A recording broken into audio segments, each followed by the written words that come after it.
Master Skywalker, there are too many of them. What are we going to do? This is where we fight! This is where they...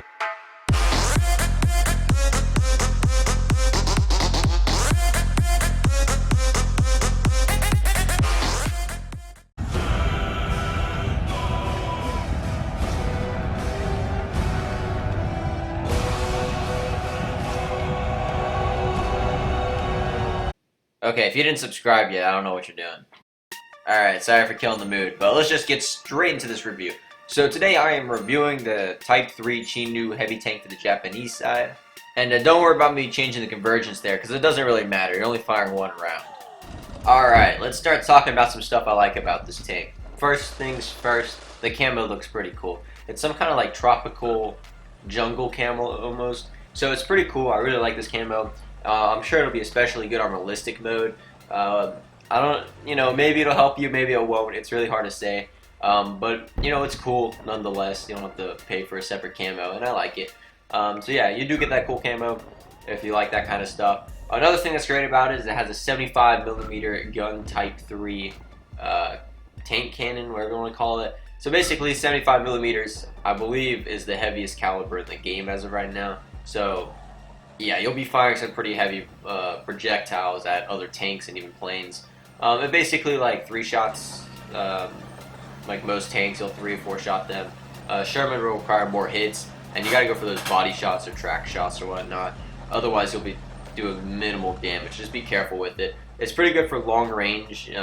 There is a significant bullet drop though, and the recoil. I don't know if the recoil is the same for all tanks. I don't think it is, but the recoil is it's there. You'll definitely notice it, but it doesn't distract too much from your shooting and whatnot. So I guess that's good about it.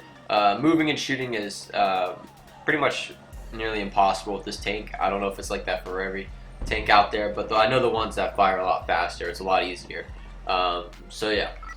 Another great thing about this tank is its armor capabilities. I mean, it's not the best armored tank out there, but it definitely has some good armor behind it. Over here you're gonna see a pretty good example, and I'll show another one coming up in the sequence of clips. But turret shots, if you're hitting the turret, it'll be doing between 7 to 8% damage. So it's not that much. I mean, you can take over 10 hits like that.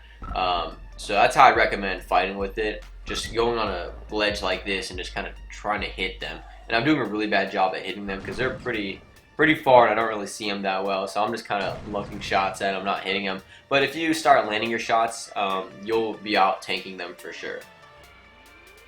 So another good thing about this tank, that's it. I'm lying. There's nothing good. That's it. All right, you got the camo, you got the gun, and you got air support. I don't know. Okay, you got a camo, you got a gun, and you got the armor. Well, here's the things I don't like about the tank. First of all, the reload speed is atrocious. You'll be reloading this thing in like 5 to 6 seconds, so it's pretty slow. By that time, a lot of American tanks and even German tanks will fire 2 to 3 rounds at you. So close quarter capabilities aren't the best, but if you're a good pop shot or something, it can definitely be quite useful. The first game here is basically just a whole bunch of air support and me doing nothing, but later on we'll see that. The armor is okay, like I said. Direct hits tend to do a lot of damage to it, but if it's not a direct hit, you won't be taking as much damage, which I guess is true for every tank, but especially with this tank.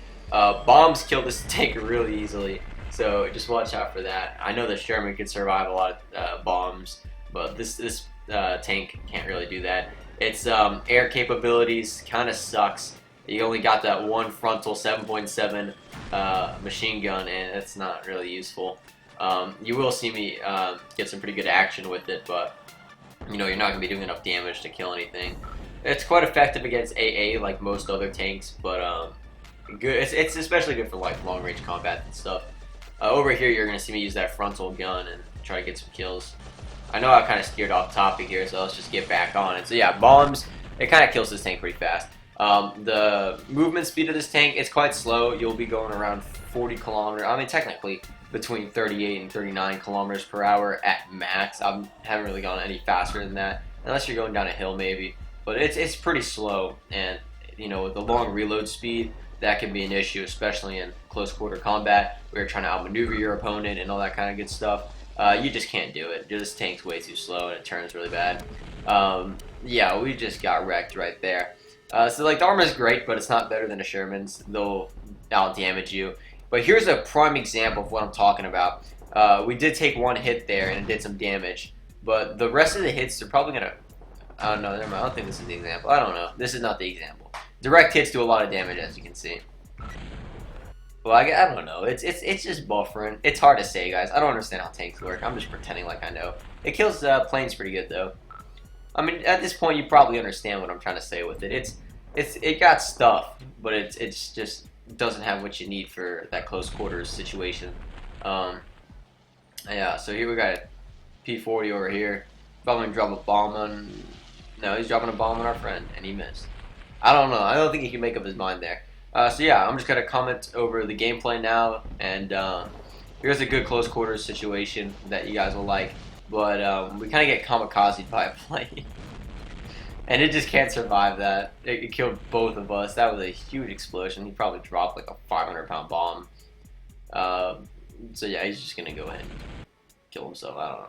All right, so we're gonna line him up over here. It looks like. We're hitting his turret, which you don't want to do because they'll take all those hits and it won't do anything to them. So you're not going to outdamage the Sherman if you keep hitting his turret. That shot right there did 30% to us, which is not good. Looks like that one either missed or something. Yeah, I'd recommend aiming a little lower. Although we did end up killing him after like 4 shots, I think. I don't know. I wasn't counting. Another close quarter situation. Now this is just where it gets bad. This is just where it's bad. You know, we shoot him twice, but all he has to do is just shoot us one time and 40% damage like that. I mean, you're basically close quarters. If the shots go through, you're not gonna, you know, be surviving it really well. Now here's the prime example of where the armor benefits you, and I find that it's typical at longer ranges. He's gonna fire one shot there, and it's gonna go straight through and only do 15% damage, but the other 2 shots are gonna go ahead and bounce, and that's gonna let us kill that Sherman over there. And that's where the armor comes in handy, but, you know, if your frontal plate's not facing him and he gets some good shots on you, you'll die really fast. But if you have your armor, frontal armor facing him, you'll be doing pretty good. That tank just flew. Wow. Alright, now that you saw the gameplay, let's start talking conclusions while we fly this G4M over here, because it's underused. But anyways, alright, so we got some 75mm done. Great. Got okay armor, which is, you know, alright. And they got some cool camo. That's pretty good as well. Now, the best way to probably fight with it is to get to some kind of ledge and only have your turret exposed to where you can shoot them. And I guess that's true for every tank, but some tanks it works better with to stay long range and stuff. And this is one of those tanks. It's definitely not a close quarters tank in my opinion. Even though it's a heavy tank and everything, it just seems better at those longer ranges where shots are starting to deflect. And, you know, you're able to get those long-range, high-damage shots in. But yeah, that's pretty much how I'd recommend to use it. Is it a good tank? Well, it's free. So, yeah, I think you get this thing for like 20,000 XP. I might be wrong, but if I'm not wrong, go check it out. It's, you know, it's free. So you get what you get. But it's a good tank for being XP only. I mean, it's not like you're not going to get kills with it. It's just on arcade mode, and you might have a little bit of difficulties.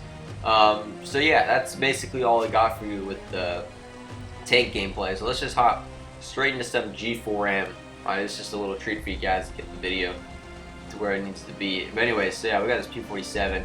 Usually I recommend hitting the wings, but I was just going for central body and mast. And you know, it took some time to kill him there. But if you hit the wings, they'll clip off pretty fast. But we got lucky there. He ran straight under 20 mils. So yeah, now we're just gonna bomb this place.